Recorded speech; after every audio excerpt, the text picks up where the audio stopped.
അപ്പോൾ നമ്മുടെ ഇന്നത്തെ വീഡിയോ ചക്ക വറുക്കാൻ പോവുകയാണ്. അതിന് വേണ്ടിയിട്ട് ചക്ക നമ്മൾ ആവശ്യത്തിനുള്ള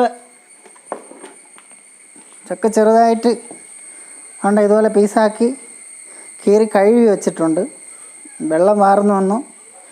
ഇനി നമുക്ക് ചക്ക ഒന്ന് ഉപ്പും മഞ്ഞളും കൂടിയിട്ട് മിക്സ് ചെയ്ത് അരമണിക്കൂർ മാറ്റി വയ്ക്കണം. അപ്പം നമുക്കിതിലോട്ട് ചക്ക ഇട്ട് കൊടുക്കാം.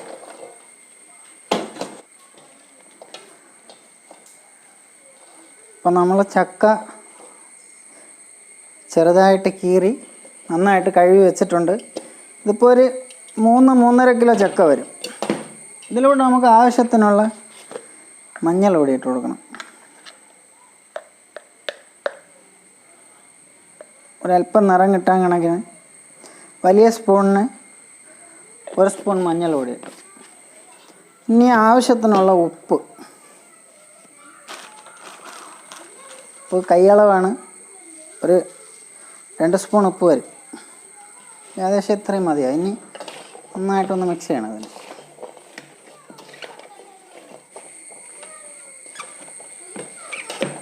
ഈ ഉപ്പും മഞ്ഞളും എല്ലാ ഭാഗത്തും പിടിക്കാൻ വേണ്ടി നന്നായിട്ട് മറിച്ച് വയ്ക്കണം.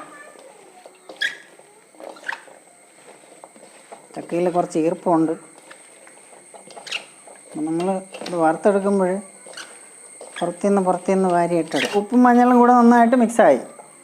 ഇന്ന് നമുക്കൊരു 10-30 മിനിറ്റ് ഈ ഉപ്പും മഞ്ഞളും പിടിക്കാൻ വേണ്ടിയിട്ട് ഒന്ന് മാറ്റി വയ്ക്കണം. മാറ്റി വെച്ചിട്ട് ഉപ്പും മഞ്ഞളും പിടിച്ചതിന് ശേഷം നമുക്കിതിനെ ഫ്രൈ ചെയ്തെടുക്കണം. നമ്മൾ ചക്കയിൽ ഉപ്പും മഞ്ഞൾ പൊടിയും ചേർത്ത് വെച്ചിട്ട് ഒരു 30 മിനിറ്റായി. ഉപ്പും മഞ്ഞൾ പൊടിയും ഇതിൽ പിടിച്ചിട്ടുണ്ടാകും. പിന്നെ നമുക്ക് ഇതിനെ ചീനച്ചട്ടി അടുപ്പിൽ വെച്ച് കത്തിച്ച് വറുത്തെടുക്കാം.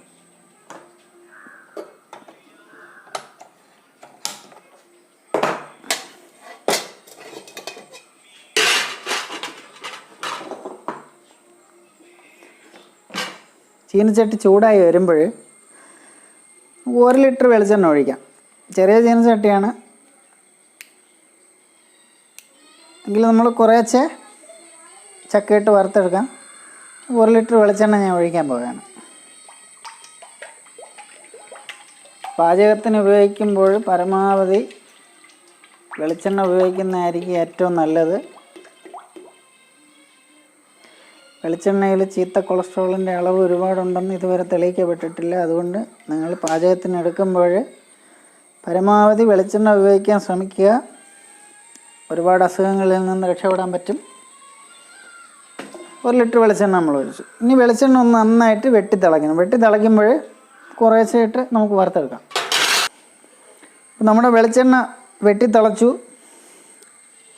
വറ്റൽ ഇടാനുള്ള സമയമായി. നമ്മൾ വറ്റലിടാൻ നേരത്ത് വെളിച്ചെണ്ണ തിളപ്പിക്കുന്ന പാത്രം ചെറുതാണെങ്കിലും വലുതാണെങ്കിലും, ചീനച്ചട്ടി ചെറിയ ചീനച്ചട്ടി ആണെങ്കിലും വലിയ ചീനച്ചട്ടി ആണെങ്കിലും ശരി തന്നെ, എണ്ണ വെട്ടി തിളച്ചതിന് ശേഷം നമ്മൾ ഒരുമിച്ച് വാരി ഇടാൻ പാടില്ല. അത് വലിയ ആപത്താണ്. കുറേശ്ശെ ആയിട്ട് വേണം വെതറിയിട്ട് നമ്മൾ വറ്റലിട്ടെടുക്കാൻ വേണ്ടിയിട്ട്. അത് ചക്കയായാലും ശരി, കപ്പ വറ്റലായാലും ശരി, ഏത്തവാഴയ്ക്ക് വറ്റലായിരുന്നാലും ശരി തന്നെ അത് ശ്രദ്ധിക്കേണ്ട കാര്യമാണ്.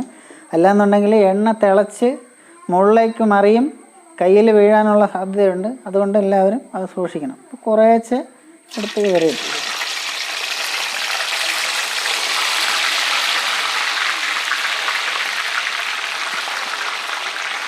ഇല്ല, ഞാൻ കുറേശ്ശെ ഇട്ടപ്പോൾ തന്നെ എണ്ണ മുകളിലോട്ട് തെറിക്കുന്നുണ്ട്. നിങ്ങൾ വറ്റിടുമ്പോൾ ആ കാര്യം പ്രത്യേകം ശ്രദ്ധിക്കണം. കാരണം ഇതിൽ ഈർപ്പം ഉണ്ടെന്നുണ്ടെങ്കിൽ ചിലപ്പോൾ എണ്ണ തിളച്ച് അടുപ്പിൻ്റെ പുറത്തോട്ട് മറിഞ്ഞു പോകും. അതുകൊണ്ട് ഏത് തന്നെ വറ്റലിട്ടിരുന്നാലും ശരി തന്നെ ഇതുപോലെ കുറേശ്ശെ വറ്റലിട്ട് എടുക്കാൻ വേണ്ടി ശ്രദ്ധിക്കണം.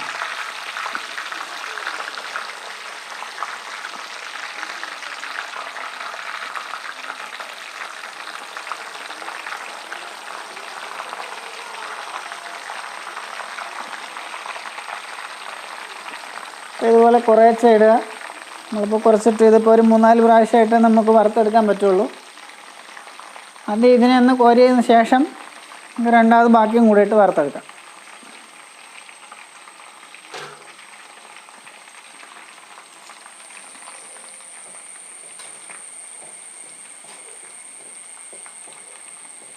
അപ്പോൾ നമ്മൾ ആദ്യം ഇട്ട വറ്റൽ കോരാനായിട്ടുണ്ട്. വറ്റലിൻ്റെ മൂപ്പറിയാൻ വേണ്ടിയിട്ട് നമ്മൾ കൈ കൊണ്ട് എടുക്കേണ്ട കാര്യമല്ല. ഇങ്ങനെ കോരി നോക്കുമ്പോൾ ഇങ്ങനെ കോരി കണ്ണാപ്പയിൽ തന്നെ തട്ടി നോക്കുക. തട്ടി നോക്കുമ്പോൾ കണ്ടില്ല, അപ്പോൾ ഇങ്ങനൊരു ശബ്ദം ഉണ്ടാവും.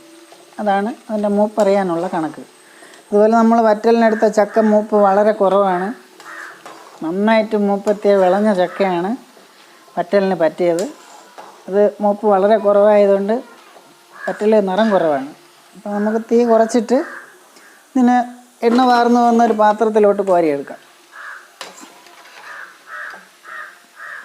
കണ്ടില്ലേ, ചക്കയ്ക്ക് നിറം കുറവാണ്. നമ്മൾ വറ്റലിനെടുക്കുമ്പോൾ നന്നായിട്ട് മൂപ്പത്തിയ ചക്ക വേണം വറ്റലിനെടുക്കാമെങ്കിലേ നല്ല നിറവും ടേസ്റ്റും ഒക്കെ ഉണ്ടാവുള്ളൂ.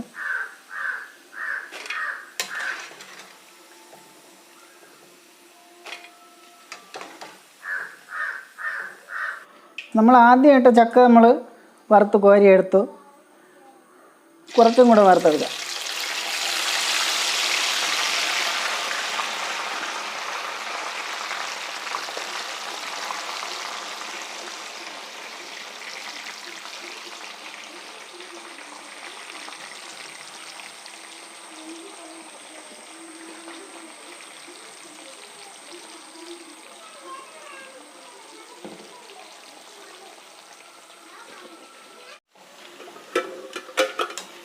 അപ്പോൾ നമ്മൾ രണ്ടാമത് ഇട്ട വറ്റൽ കോരിയെടുക്കാൻ പോവുകയാണ്.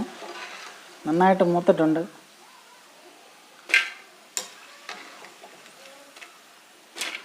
കുറച്ച് ചക്ക ബാക്കിയുണ്ട്.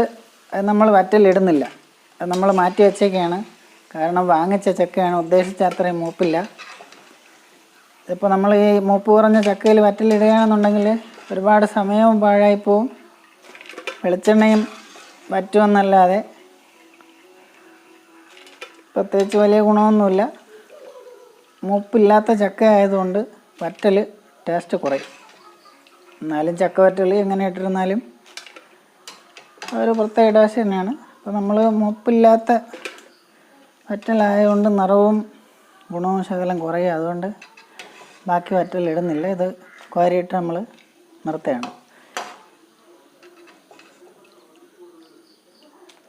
അപ്പോൾ ഈ മഴയത്ത് ചക്ക വറ്റൽ ഇഷ്ടമുള്ളവർ ഇതുപോലെ വറ്റൽ ഉണ്ടാക്കാൻ ശ്രമിക്കുക. പുതിയൊരു റെസിപ്പിയുമായിട്ട് ഞാൻ വീണ്ടും വരും. എല്ലാവർക്കും നന്ദി, നമസ്കാരം.